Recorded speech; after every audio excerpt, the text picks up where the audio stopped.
Question 153. Approche prédictive. Un chef de projet pour Aerostructure Inc. gère la fabrication d'un nouveau type de fuselage d'avion. Le projet suit une approche prédictive stricte.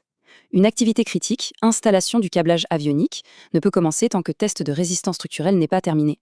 Pour gagner du temps, un ingénieur propose de commencer une partie du câblage dans les sections du fuselage qui ont déjà passé des tests préliminaires, bien que le rapport final des tests de résistance ne soit pas encore validé. Cette proposition est un exemple de tentative d'application de quelle technique ? A. Compression des délais, crashing. B. Élaboration progressive. C. Nivellement des ressources. D. Mise en parallèle, fast tracking. Allez, on décortique ça.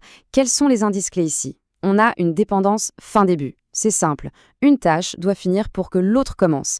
Et c'est là que ça devient intéressant, on propose de faire chevaucher les deux. L'objectif est clair, gagner du temps, tout simplement compresser le planning. Bon, avec ces éléments, passons les options en revue. On va y aller par élimination. Alors, option A, le crashing. Ça, c'est quand on ajoute des ressources pour aller plus vite. L'ingénieur ne propose pas ça du tout, donc on peut éliminer l'option A. L'élaboration progressive, ça concerne la planification, pas l'exécution des tâches. Hors sujet. Le nivellement des ressources, ça peut même rallonger le projet. C'est donc l'inverse de ce qu'on cherche. Ce qui nous laisse l'option D, le fast tracking. Et là, ça colle parfaitement. La proposition de l'ingénieur, c'est donc un exemple parfait de fast tracking.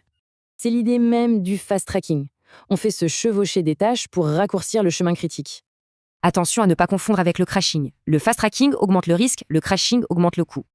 Le point à retenir pour l'examen, cette distinction est un grand classique des questions PMP. La question finale, c'est comment savoir si le gain de temps justifie le risque supplémentaire ?